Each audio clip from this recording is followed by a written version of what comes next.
So baby number one comes. So Yes. talk to us about that transition.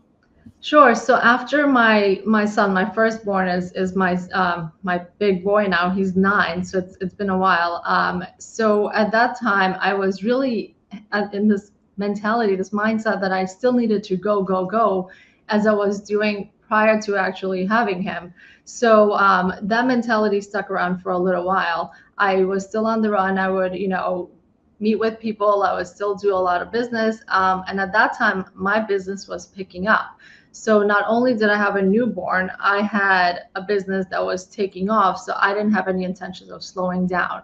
So what ended up happening is I was really struggling for time. I was, wanting to be the best mom. I didn't want to miss out on those first milestones, which if you guys are parents that are listening, you know how important that is. Even if you can't be there, even if it's not a huge deal to the rest of the world, your child rolls over for the first time or sits up for the first time or stands up. You don't want to miss those things. So I was realizing that maybe I'm missing out on some of those things because I was running around so much in his in the first phase of his life. And then should I just transition into my second one? Because it wasn't very long after that.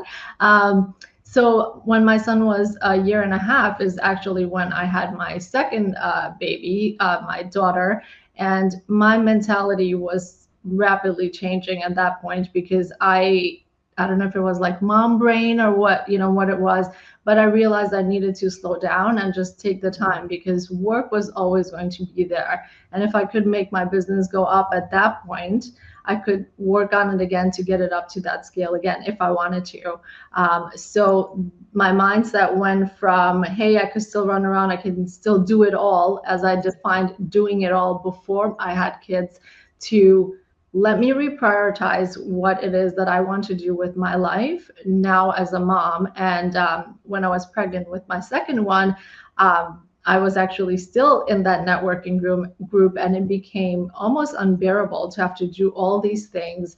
So I knew I needed to come back. So the first thing I come back on was that networking group that Carrie mentioned. But that does not mean that I stopped networking. It just meant that I stopped networking in that way where I would physically be running around meeting with people for coffee.